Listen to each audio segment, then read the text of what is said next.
அவர்கள் புகழுக்காக வேண்டிய உரித்தானவர்கள். இந்த உலகத்தில் ஒருவரை எந்த எல்லைக்கு வேண்டுமானாலும் சென்று புகழலாம் என்றால் நபி ஸல்லல்லாஹு அலைஹி வஸல்லம் அவர்களை மட்டும்தான் புகழ முடியும். வேறு யாரை புகழ முடியாது. இதனை மாற்று மதத்தவர்கள் கூட ஒற்றுக்கொண்டார்கள். ஒவ்வொரு மீலாது விழாலையும் தி 100 புக்கை பத்தி பேசாம இருக்க மாட்டோம் இல்லையா? தி 100 புக்கை ஒரு கிறிஸ்தவர் எழுதினார். நபி ஸல்லல்லாஹு அலைஹி வஸல்லம் அவர்களை முதன்மையாக போட்டார். நபி ஸல்லல்லாஹு அலைஹி வஸல்லம் அவர்களை அவர் முதன்மையாக போட்டதனால ஒவ்வொரு மீலாது விழாக்களையும் இந்த மைக்கேல் ஹெச் ஹார்ட்ங்கிறவர் பேசப்பட்டு இருக்காரு. அவருடைய புகழ் அல்லாஹ் உயர்த்திட்டான். எப்படி பாருங்க, அவருக்கு நமக்கு எந்த சம்பந்தமும் இல்லை இல்லையா?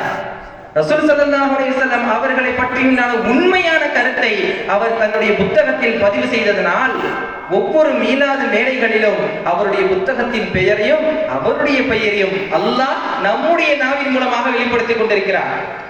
அவர் சொன்னதுனால ரசூல் ஸல்லல்லாஹு அலைஹி வஸல்லம் 100 பேர்ல முதலாவது வந்தாங்களா? இல்ல. ரசூல் ஸல்லல்லாஹு அலைஹி வஸல்லம் அவர் போடலனாலும் அவங்க தான் இந்த உலகத்தில் ஆகச்சிறந்த மனிதர். அவர்கள் தான் இந்த உலகத்தினுடைய ஆகச் சிறந்த படைப்பு, வெளிப்பாடு எல்லாம் நமக்கு தெரிஞ்சுதான் இருக்கு. ஆனால் அதனை ஒரு கிறிஸ்தவராக இருந்த போதிலும் உண்மையை உலகுக்கு சொன்ன ஒரே காரணத்தால் அவருடைய பெயர் மைக்கேல் ஹெச் ஹார்ட்ங்கிற பெயர் உலகம் ஃபுல்லா பரவிடுச்சு இல்லையா?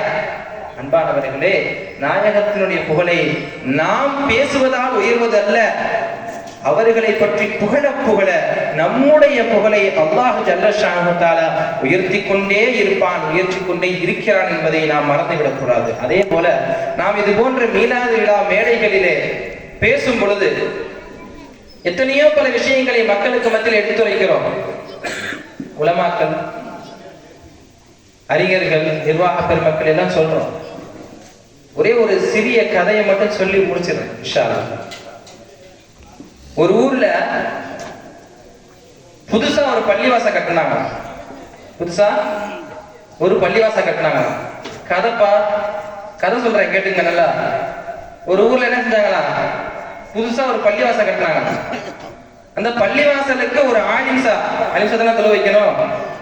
ஒரு மௌலவியை கூப்பிட்டு டெஸ்ட் பண்றாங்க.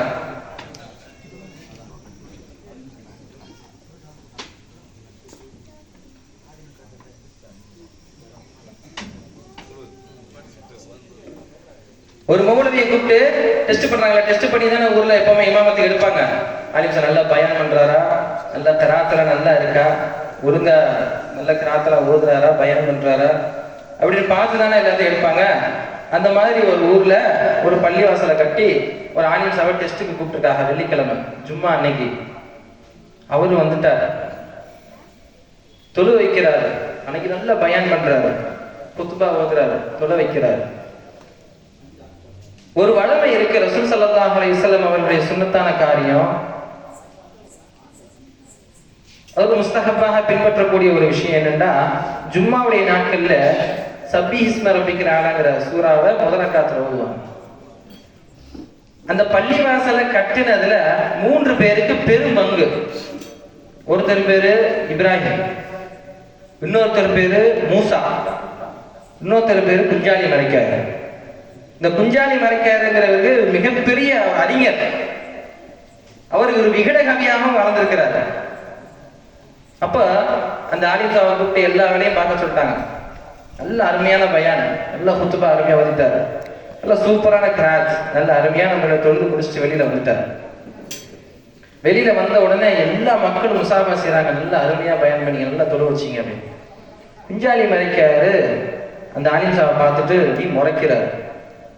சரி பார்த்துக்கோ.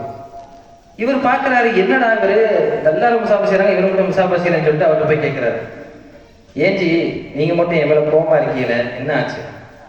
உங்கள்கிட்ட பேச மாட்டாங்க சார், நீங்க செஞ்சது பெரிய தப்பு.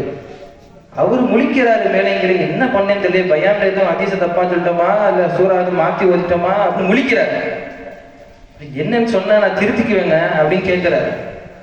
அப்படியா, சரி திருத்திக்கீங்கனால சொல்றேன். நீங்க ஃபர்ஸ்ட் ரக்கத்துல ஒரு சூறா ஓதுனீங்க, என்ன ஓதுனீங்க? சப்பீஹிஸ்ம. ஆமா, அது முடிக்கும் போது எப்படி முடிச்சீங்க? சுஹுஃபி இப்ராஹீம வ மூசான்னு முடிச்சீங்களா இல்லையா? என் கூட சேர்ந்து கட்டின மூசாவையும் சேர்த்துக்கிட்டீங்க, இப்ராஹிமையும் சேர்த்துக்கிட்டீங்க, குஞ்சாலி மரைக்கார மட்டும் ஏன் விட்டுட்டீங்க?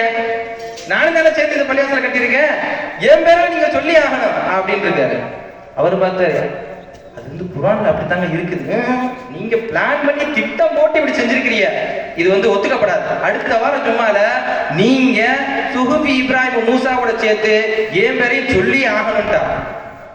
இதனோட கால கொடுமையா இருக்கு அப்படின்னு சொல்லி அவர் பார்த்தாரு.